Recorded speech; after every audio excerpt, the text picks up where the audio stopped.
นี่ทุกคนมาหอละตัวนี้ซ่องไล่ทุกคนตัวนี้ให้ตัวนี้ซ่องไล่ตัวนี้ไล่หนึ่งไล่ปลายแต่ว่าตัวนี้ชิ้นใหญ่กว่าทุกคนสวยมากสวยอีหลีทุกคนเลยค่ะลบคือเลยเนาะมาไทยนานนี่นะโอ้ใครเจอตัวนี้ดินอ้อนทุกคนเนาะสบายดียินดีต้อนรับเข้าสู่ซองข้อมีนาซาลุงสว่างเด้อทุกคนสบายดีกันตอนแรงนะคะทุกคนโอ้ยยังมาจังจันตอนนี้ก็คือที่พากันเข้าไปนาทุกคนเนาะไปพาไทเกอร์ไปไถนาซอยพอสมศักดิ์มันบริเกอร์เคยไถนาเกอร์บอกว่าเกอร์จะไปเฝ้าไถนากับพี่พ่อจากไทเกอร์บอกขนาดพากันคนดีไทเกอร์ไปเอาเฮียนมาทุกคนเนาะผมไม่นากะจะส่วนยากมากเลยว่าที่พากันเข้าไปเลยยังแต่พอสมศักดิ์ไถนามันยังบริเข้ามาจากบ้านทุกคนเนาะเข้ามาแต่เมื่อวานนี้จะไม่นาบริเห็นนาจะไม่นาบริญญาหรือว่าบึงพากันเข้ามาก็คือมาเก็บตัวนะทุกคนเนาะเก็บตัวตะกะแตนทุกคนกำลังขี่มาเมื่อกี้แม่คุณกับแม่จำปีห้ากระซ้อม5กระจายตัวตะกะแตนทุกคนเนาะห่างกับเพื่อนเบิ้งกับทุกคนเมื่อนี้เอารถแม่คูดมาเนื่องจากว่ารถมือคืนเนื่องจากว่ารถรถเท่าอะไรน่ะ วันนี้เอารถคันนั้นมาทุกคนเนาะรถคันเมื่อคืนนี้ก็คือยางหัวทุกคนยางแตกเลย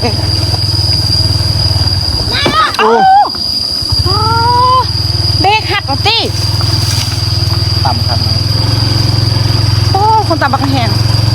ห่างทุกคนทุกคนเบิ่งห่างเด้อห่างไปเด้อไปเดี๋ยวขี่ไปกันทุกคนนี่ทุกคนห่างไปแห้งห้ากว่าเก้าทุกคนเนาะนี่ขี่มาเมื่อกี้นะนำเม็ดแบบบ่มีแห้งเลยเนาะขนาดว่าเขาจะมาท่มเลยนะนี่ทุกคนตัวนี้เนี่ยเขาจะไม่ได้ท่มเพื่อนเนาะเขาจะดุดออกสิวะทุกคนตัวรถข้างหน้าเวลาเยอะขี่รถเอารถอันนั้นเข้ามาเมื่อกี้จนต่ำตึกเลยก้อนหินกับแบบก้อนหินมาขยายทุกคนก้อนหินคนนะแห่งข้าวหน้าฝนมาทางแห่งขี้ลายทุกคนเลยทำบริมากันแต่3 คนเลยทุกคนเลยทำมากัน4 คนนะคะ5 คนทำมากัน3 กับ 4 ตัว3 คน 1 ตัวมาทาง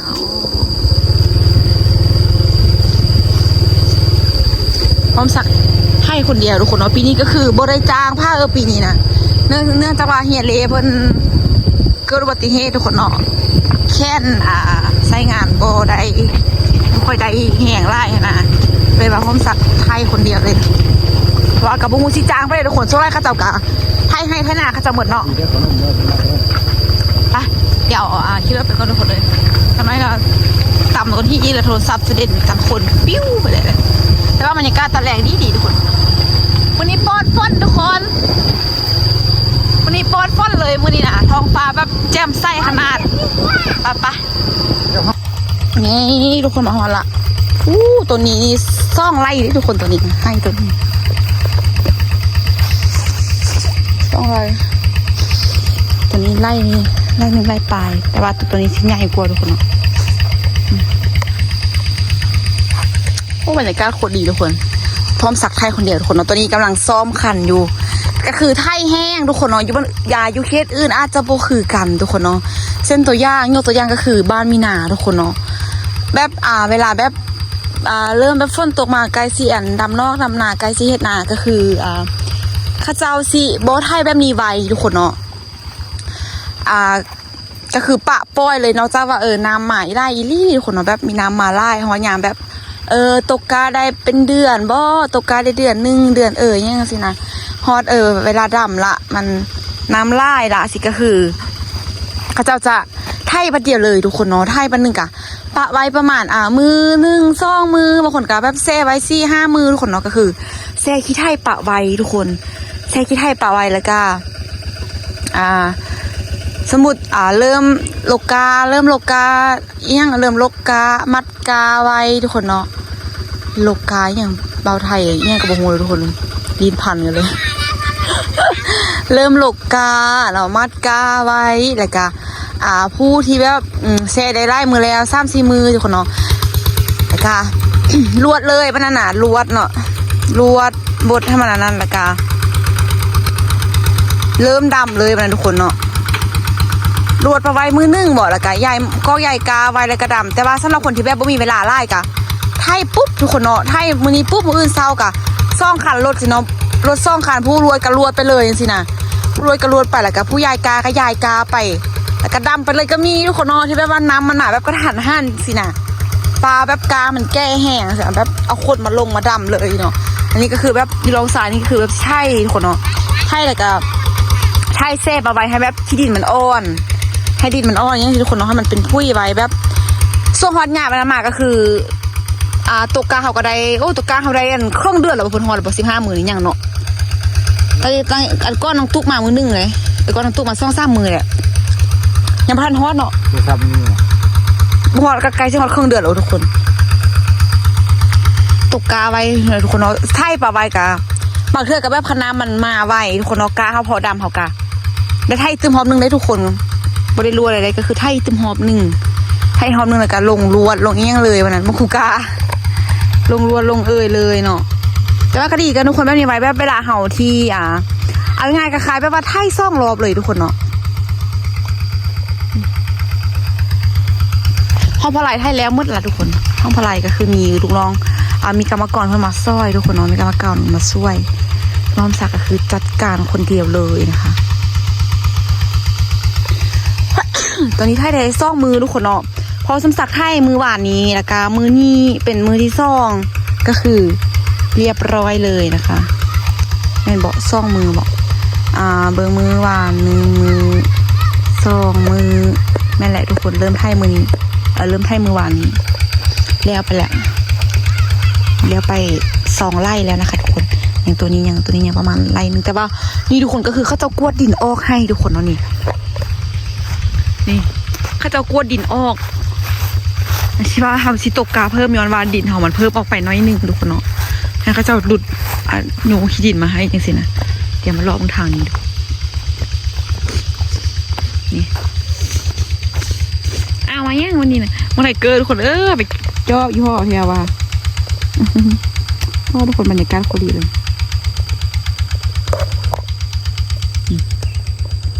นี่เนาะปกติเขาอยู่นี่ทุกคนนี่ปกติเขาอยู่ประมาณนี้แต่วันนี้แบบทำอิดก็คืออันนั้นมันสูงทุกคนเนาะให้หนานะขนาดนี่มันสูงได้ทุกคนนี่เลยนี่ขนาดเป็นห้องงามห้องเมืองไรเนี่ยมาเลยมันจีขนาดมันสูงง่ายๆเลยทุกคนแต่ว่านี่ก็คือตอนนั้นก็เป็นญาติคนในไรทุกคนป้าผักกูดเขานะป้าผักกูดเขากลายเป็นอันนี้เลยบ้างเปล่าเลยเขาจะมาปูยางใส่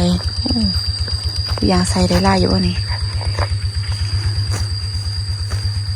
กระขดตัวนู้นท่านี่มาไทยตัวนี้ทุกคนโอ้ทุกคน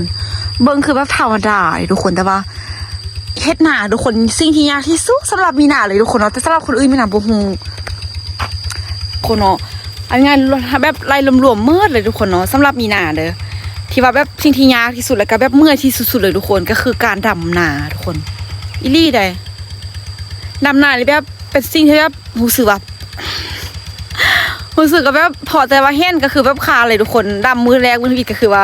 ธรรมดาคือว่าแบบนั้นทุกคนเนาะแบบทำบ่ได้เฮ็ดโดนสินะปีนี้คือเฮ็ดแบบเทื่อนึงทุกคนเนาะว่าอยู่เขตลองสายนี่ก็คือเฮ็ดปีละเทื่อแต่ว่าถ้าสิเฮ็ดปีนึง2 เทื่อคือเป็นหนาแสงทุกคนเนาะแต่ว่าอยู่เขตพูนทุกคนอยู่เขตไปทางเหนือพูนเนาะไปทาง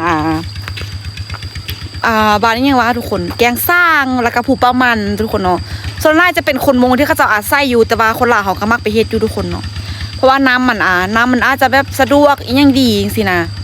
น้ำมันสะดวกน้ำห้วยมันยังมันโม่ทุกคนเนาะเขาก็เฮ็ดเป็นนาแสงยังแบบอยู่แคมทางได้สินะแต่ว่าสำหรับอยู่เขตนี้อยู่แถวเฮาอีสิกาสุราก็สิเป็นนาปีทุกคนเนาะมาวินาแห่งเฮ็ดได้ปีละเทื่อกันยาวๆเลยทุกคนเพราะว่าน้ำมันบ่ค่อยอันนั้นทุกคนตอนแบบในท่าน้ำห้วยอีลี่เนาะแต่ว่าอันนี้ก็คือน้ำสารแบบแห้งอันนี้ก็คือถ้าสมมติว่าน้ำสารเข้าปุ๊บทุกคนเนาะมีน้ำสารเข้ามาปุ๊บก็คือเกี่ยมเลยทุกคนเนาะเกี่ยมแบบเกี่ยมซอกแบบมือซอกมือย่างดำเลยทุกคนเนาะซอกมือลวดมือไทยมือหลกกามือดำเนาะแต่ว่าปีนี้ก็คือที่จ้างข้าเจ้ามาลงคือเก่าทุกคนเนาะเนื่องจากว่า คนเฮาคันเฮาสิดำเองก็คือสิบ่ไหวทุกคนว่าพวกมีหน้ากับมีเวียกไล่คือกันแม่คนก็เริ่มแบบอายุก็เพิ่มละสินะก็เมื่อยทุกคนเนาะก็น่าจะบ่ไหวกันอีหลีน่าจะได้แบบให้เขาเจ้าฮับเมาเอาทุกคนเนาะปีกายนี่เขาเจ้าไล่เมาไล่ดึงประมาณไล่ละปีกายนี่บ่แม่นฮอตล้านบ่ทุกคนไล่นึงอีหลีได้รวมหมดก็ประมาณ3 ล้านปลายทุกคนแล้วเขาเจ้าไล่ประมาณไล่ละล้านปลายปีกายนี่นะที่มันน่าซื้อได้เลยปีกายปีก่อนแล้วปีนี้บ่ฮู้ว่าเขาจะสิขึ้นราคาเท่าใดทุกคนเนาะเพราะว่าเฮาจ้างแบบจ้างเป็นมือหรือว่าจ้างเป็นรายมือจ้างเป็นรายวันทุกคนเนาะเขาจะสิบ่ค่อยเอาเท่าไรเขาจะแบบรวมคนกันประมาณ9 คน10 คนหรือว่า10 กว่าคนสิเนาะล่ะกะมาฮับเมาลงบัดเดียวเลยทุกคนฮับเมาแบบจัดการลงบัดเดียวเลยแล้วก็แล้วสมมุติมื้อนี้บ่แล้วกับมื้อตอนนั้นมาซ้ำอีกก็คือจะไล่ต่ำไล่เข้าไปเลยเขาจะบ่ไล่ว่ามื้อนี้จะมาซ้ำมีต้องจ่ายเงินเพิ่มก็คือบ่มีทุกคนเนาะเนื่องจะมาสิให้แบบตามแบบตามแบบความพอใจของเฮาว่าสิให้เพิ่มเท่านั้นเท่านี้สิเนาะแต่ว่าอยู่บ้านมีนาก็คือจะบ่มีฮับเมาเลยทุกคนอยู่ร่วมพะบางสำหรับบ้านมีนาเด้อแต่ว่าอยู่เขตอื่นเขาเจ้าก็จะมีฮับเมาทำหยังกันแน่อยู่บ้านมีนาก็คือจะฮับจ้างเป็นบุคคลเลยทุกคนรู้สึกว่าเป็นค่าแห่ที่แบบทึ่งสุดๆเลยทุกคนตอนนั้นฮั่นประมาณตอนที่มีนาฮับจ้างทุกคนเนาะประมาณ3-4-5 ปีล่างนี่แหละคนหนึ่ง30 หรือ 40,000 กีบทุกคนตกบ่ฮอดคนละ100ซ้ำตกบ่ฮอดคนละ100เนาะมาปีนี้ก็น่าจะขึ้นอยู่ประมาณคนละ7-80 พันเนาะทุกคนเนาะรับจ้างดำนาอย่างงี้นะ7-80 พันอยู่เขตบ้านมีนาก็ค่อนข้างจะทื่อทุกคนเนาะตกอยู่ประมาณ100 หรือ100 กว่าบาทนี่ทุกคนดำนาทุกคนทื่อได้ทื่อแห้งจนแม่พอมาเทียบเข้ากับรองสารทุกคนเนาะรองสารนี่นะมือนึงประมาณ100,000 ปลายสำหรับแบบดำนาทุกคนเนาะ100,002 100,003เดี๋ยวนี้ก็ประมาณ104 105แล้วก็บ่ฮู้ทุกคนเนาะแต่ว่าสำหรับแนวอื่นก็จะแพงขึ้นไปอีกเบิ่งจากตัวอย่างกันจกอย่างทุกคนเนาะที่มีนาจกอย่างค่ายก็คือไปจกประมาณ2 ชั่วโมงกว่าทุกคนเนาะ2 ชั่วโมงกว่าแล้วบ่ก็3 ชั่วโมงก็105,000ทุกคนเนาะ105,000ก็ตกอยู่ประมาณ200 กว่าบาททุกคนเนาะเอาไงทุกคนเป็นเมืองที่แบบ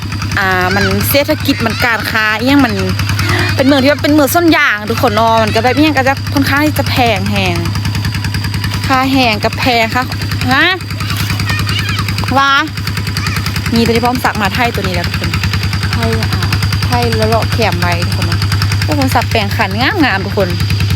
มื้อนี้ก็น่าจะแล้วทุกคนมื้อนี้ก็เลยว่าฟ้าเข้ามาเนาะมื้อนี้พร้อมสักน่าจะแล้วละระหว่างพร้อมสักแบบไทยกีดจางแล้วทุกคนนะพักผ่อนนิดนึงก็แบบกินข้าวกินน้ำแล้วคือลงเลยทุกคนนะลงไทยเลยจริงๆนะซ่องแล้วก็ถือว่าโอเคทุกคน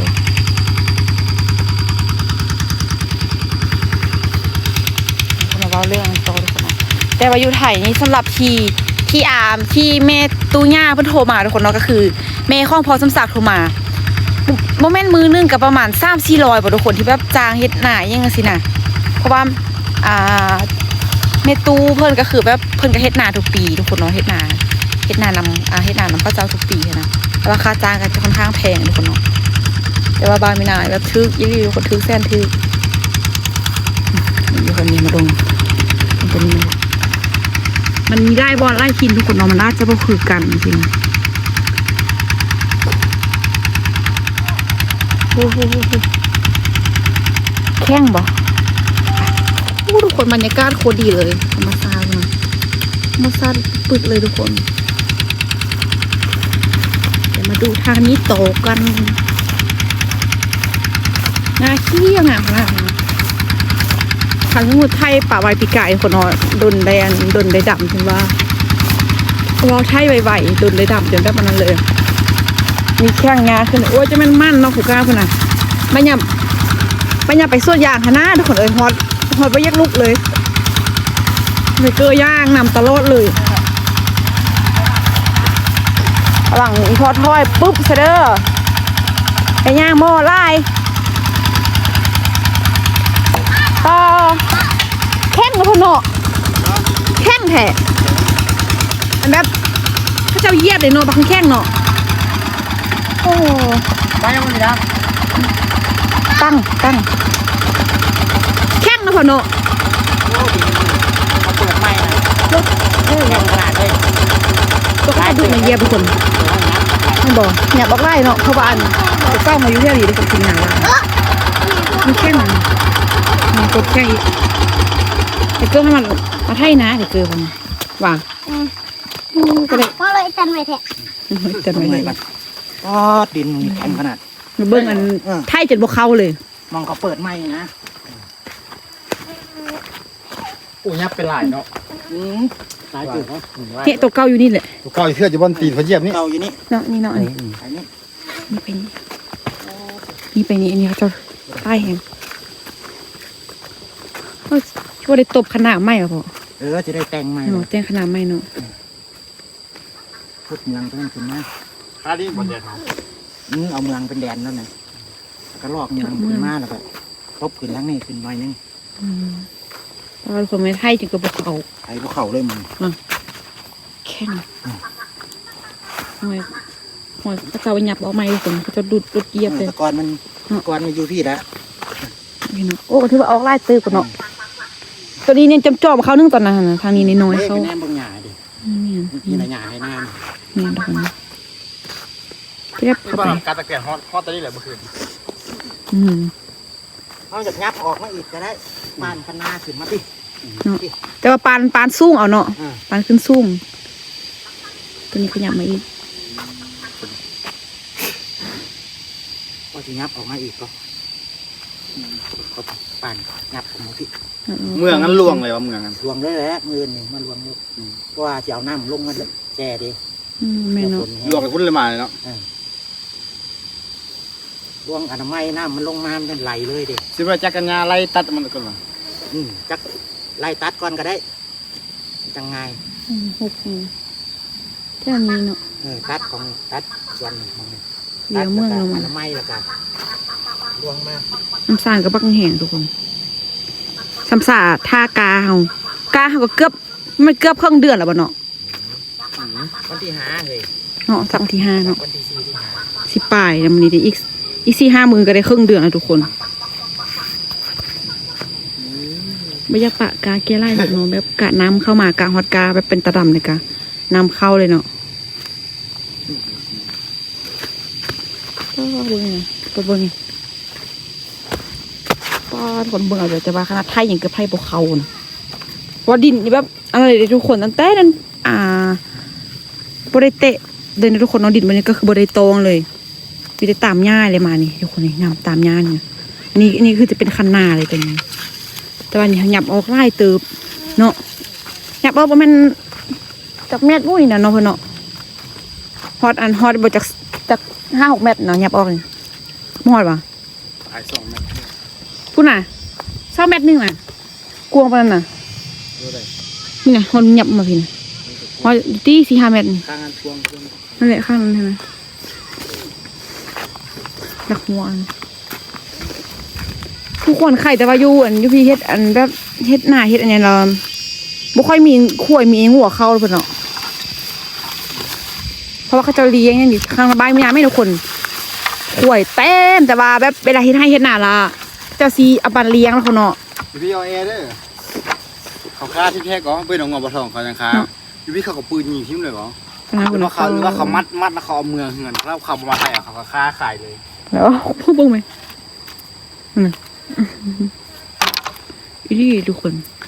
โหดหายปลาเถื่อนอีนี่คนเอาสมัยนี้ทุกคนเลยเฮ็ดยังบ่ถือใจกันนิดนึงแล้วมันเตรียมแล้วนะป้าทุกคนดีเสียงน้ำสารบ่เสียงน้ำสารหรือเสียงน้ำป่าว่ะมันเป็นขู่กาลินพุ่นน่ะมวนแหงพุ่นน่ะมวนแหงมันเย็นด้วยเนาะความสักว่าสิหยับออกอีกทุกคนเนาะนี่ว่าสิหยับออกมาผีขันแบบสิก็ได้เหมือนแต่ว่าเขาต้องปานเมืองให้มันแบบสูงขึ้นเนาะปานเมืองไงปานขนาดใช่ปะปานขนาดมันสูงขึ้นตัวนี้ทุกคนเนาะตัวนี้จะเป็นเมืองเวลาเอาน้ำออกน้ำเข้าเวลาน้ำเข้าก็เอาเข้าทางนี้เวลาน้ำออกก็ออกทางนี้น้ำเข้าก็เข้าทางนี้เพราะเวลาที่แบบน้ำมันไล่เขาก็ตันไว้ทุกคนเนาะเวลาที่แบบน้ำเมืองมันมาไล่เขาก็ตันไว้เวลาที่จะเอาเข้าเขาก็ปล่อยเข้าไปเลยแต่ละปีคือที่ได้ตันไว้ตลอดทุกคนเพราะว่าหัวยามที่แบบว่าฝนมันไล่มาสิเนาะทุกคนเนาะฝนมันไล่มาแล้วก็สิได้ตันไว้เลยแล้วก็มีตัวปลาตัวยังไล่ทุกคนเดี๋ยวเบิ่งงามทุกคนเด้ออย่างแบบที่ว่าเฮาดำนาแล้วแบบยังก็ เขาหาแบบเริ่มมานทุกคนเนาะเขากำลังสิตังมานั่นน่ะป้าตัวป่าทุกคนไล่แหงมีนาไม่ได้มาเอาก็คือ ปีทำอิฐมีนาก็ได้มาเอา ปีทำอิฐตอนที่มาทำอิฐทุกคนเนาะประมาณเดือน9 เดือน 10อีกบอกมีนามาเอานะเอากับต้นตาลคุกกิ๊กทุกคนเนาะคลิปแรกเลยที่ว่ากับคุกกิ๊กตอนนั้นน่ะมาเอาตัวป่านะปักเลยปีไก่นี่เขาไม่ได้มาเอาเลยเพราะเนาะปีไก่เนาะตัวป่าเนาะ ตัวหมาครับผม เนาะแหละคือว่าหมาเขาคือว่าหมากับปีไก่เดี๋ยวป่าจะแบบไล่แห่ทุกคนจะว่านั้นคุเลยเอาปีไก่เขาก็มาตอนมาเจอไอ้ไก่ซ่อนอยู่นี่นะเนาะปีไก่มาทุกคนเนาะหมาแบบมาเอาได้ป่าทุกปีเลยทุกคนบางทีก็ไม่คุ้นกับเฮ็ดปลาแดกปลานะก็เฮ็ดนาเพชรแนบเนี่ยกินเพราะว่ามันไล่แห่ทุกคนเนาะแต่ว่ายาสูบเป็นโรงนาเขาจะได้ไปเย็บเขาก็จะหายหัวสบายมีนาฮันท้าสมมติว่าดำนาไปทุกคนเนาะเริ่มแบบปล่อยน้ำออกกับมีน้ำได้บ่มีได้ก็คือตัวกระปูทุกคนเนาะตัวกระปูไล่ก็คืออันเจ้าเสียไปเฮ็ดอันนั้นเนาะคนเนาะคนบนฟ้าสีฟ้าขนาดตัวกระปูคือก็จะเสียไปเฮ็ดไปตำแจ่วทุกคนเนาะไปเฮ็ดน้ำปูนี่นะแต่ว่าบ้านมีนาบ่ได้ค่ายเฮ็ดน้ำปูตำแจ่วกินทุกคนพี่คือสิเอาตัวเปล่าไม่ค่อยมีเขาจะจกกระปูทุกคนเนาะไม่เคยได้จกกระปูอยู่เทื่อมีแต่อยู่บ้านมีนาท่านจกกระปูแหละครับผู้ต่ำกับต่ำทุกคนจกไปค่ายผู้จกเนี่ยผู้เฮ็ดค่ายกับเฮ็ดค่ายเนาะเพราะว่ามันไล่แห่ทุกคนที่นี่คือมันเอาตัวปลาอย่างเดียวปลาทุกคนทำงาม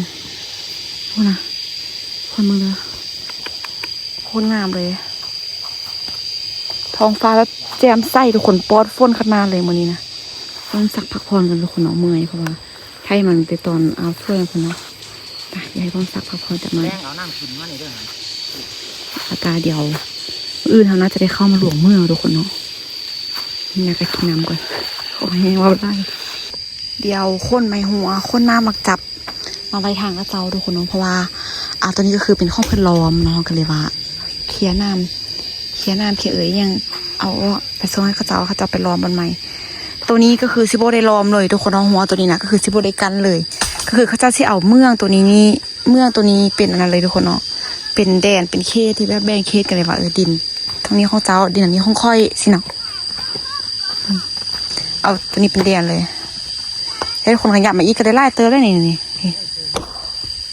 ยแต่บ้านอยู่พอไหม เป็นมืดว่านั่นล่ะ เนี่ยก็จะรบยา แล้วจะเมือง ไปโอ้ยพ่อไปได้เหมือได้ เมื่อแรงจะเอาเขาเอามาส่งอีพออีก ไปเหมือมือแรก จะตอนแรกเอาเขามาส่งพ่อสักทุกคนเนาะเพราะว่าพ่อน่าจะไปได้ออกมาฮะอันเขาต้นอะไรจะเผาสิ อย่าดื้อด้วยสันเด้ออีโพมานั่งนี่พี่ลุงกัดดังอยู่ตรงมือที่ห้องมา ไม่อยู่ได้ก็ลองสักสีไทยนี่อีทุกคนเนาะไทยอันนี้เดี๋ยวมีนากับสตาร์ช่วยเอามือก่อนไทเกอร์พวกน่าจะให้มือก่อนไทเกอร์อยู่นำก่อนเดี๋ยวบัดมาเอาเข้าบัดเข้ามาส่งเจ้าไทเกอร์ไปแต่ว่าบ่ได้นอนนี่เด้อบ่ต้องนอนได้มื้อแรกละเอาเข้ามาส่งแล้วเอามือพร้อมกันเข้าใจบ่โอเคต้องไปการตักแตนต้องโทรไปได้เอาค่าเชิญหันเล่นค่ะเอาเชิญหัน โอเค ติดไหมไม่ใช่แบบนี้นะ นั่นเด้ถือจานได้มันกูกล้ากินแห้งกินน้ำม่วงกินเสร็จแล้ว งานจับเอานี่ไปเกอร์ไป นายคนไทยพอที่แรกรถวะ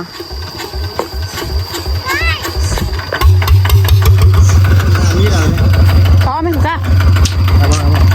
อุ้ยตายเกือบหัวปากลูกขนาดเนาะป่ะคน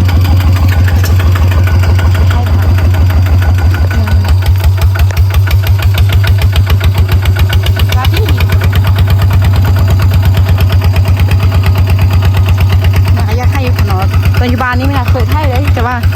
เก็บทุรอีเต็นรีดอันก็ไต่ค้างนี่ก็เลยวันลาบเลยปกายานก็คนทักงอไปไล่ออกไหมแต่ว่ามันแก่เนาะมายามนี้ก็คือมันจะคมละตอนที่เขาจะเริ่มมาเก็บแล้วทุกคนไล่ไงตอนสักกายังเขาจะยังมาเก็บไปเลยทุกคนเลยตอนสักกาสักเก็บไปค่ายทุกคนเนาะ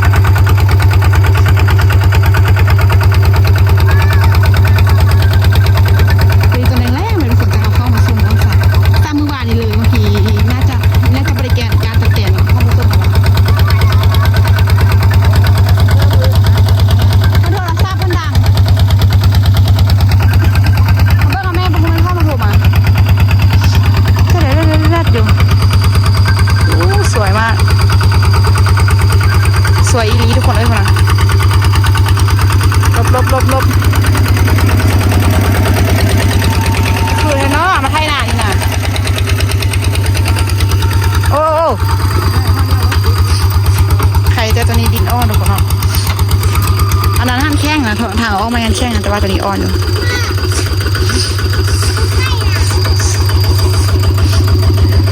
ตัวยุไก่ได้ไหมทับยุหน่อยพ่อนะยุไก่หน่อยได้แปลงมันติดมันออกทุกคนเนาะ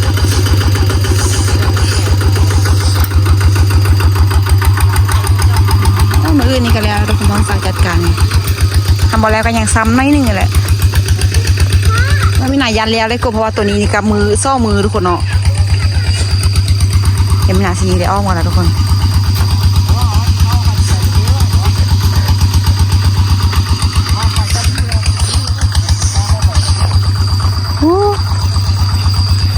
โอ้ยโอ้พรสักแบบตัวอย่างห้อยตัวนี้คือแบบซื้อรีบเลยทุกคนเนาะเพราะว่าเอาเสื้อเน่งดิจักเลยทุกคนงามแหงคนนะโอ้ตัวนี้เนี่ยเอามาแสบใหม่ทุกคนเนาะพรสักเอาตัวอันนั้นเอามาแสบใหม่เด็กก็ขึ้นงามเอาตับแซมตัวที่มันตายอู้มาบังกาก่อนเด้อค่อยพัดอันนี้ไว้ดูเดี๋ยวเบิ่งเข้ากาทุกคนตอนนั้นที่มากำลังตู้ขันยังแบบพอจะแม่นกินแค่เล็กทุกคนเนาะขี้ดินกำลังปุ้งถ้ามาเบิ่งตอนนี้พุ่นน่ะ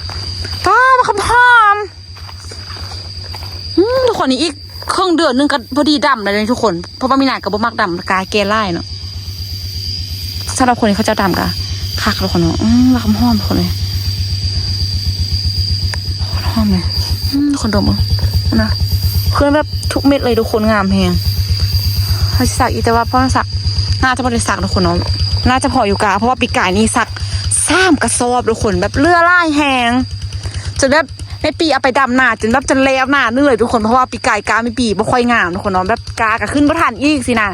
กามันขึ้นบ่ทันเพราะว่าไม่ปีสักทายทุกคนเนาะว่าปีนี้พุ่นน่ะตาเขาก็บักงามทุกคนเลยขึ้นแบบขึ้นเต็มเม็ดเต็มเบาเลยทุกคนนี่โอเคโอ้ตัวนี้ดีคิดว่าสักออกบ่แม่นเนาะ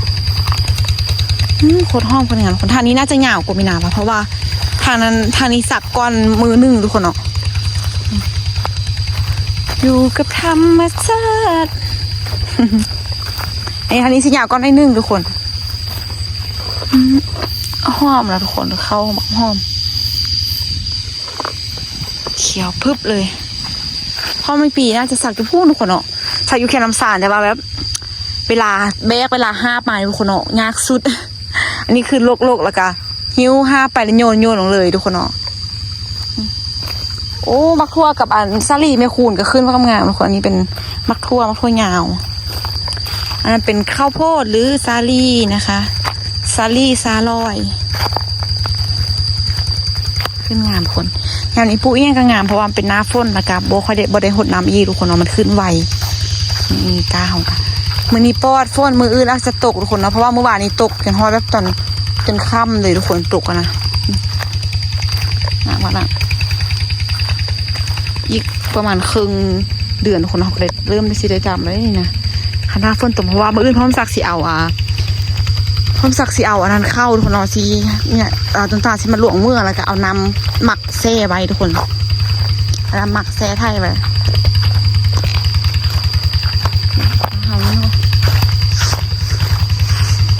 คือยากตามพวกบาดกาวเลย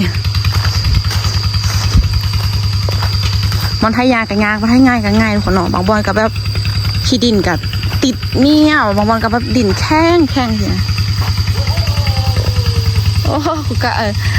อันนั้นท่อนครับเจ็ดอัพเมื่อบ้านไป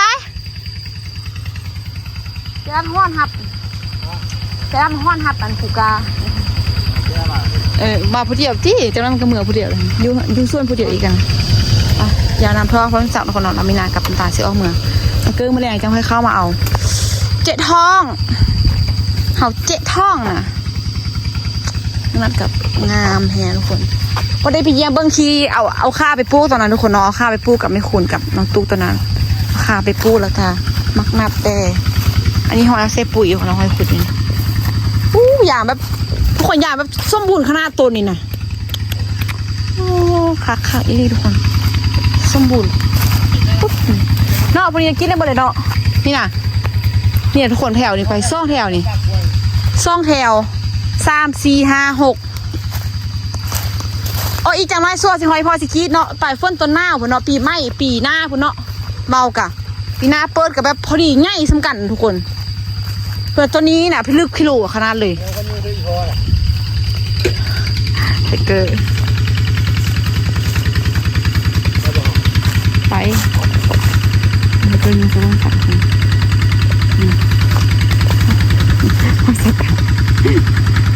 ไอ้ลูกไปจะเม่นว่าอะไรแบบนี้มันมียาเลยนะไอ้ลูกขนาดเนาะเป็นไงอีเมย์มาอีเมย์ห้องใส่แขกใส่เนาะเอาไปถ้าทุกคนเดี๋ยวเอาเมื่อกันโมเมเพราะว่าไม่ขุนตุ่มมันนะทุกคนเนาะเขาเอาไปจากไม้กันเสร็จแล้วข้ามสมพรมสักละมอง6 โมงแรงกันเริ่มนะทุกคน6 โมง 7 โมง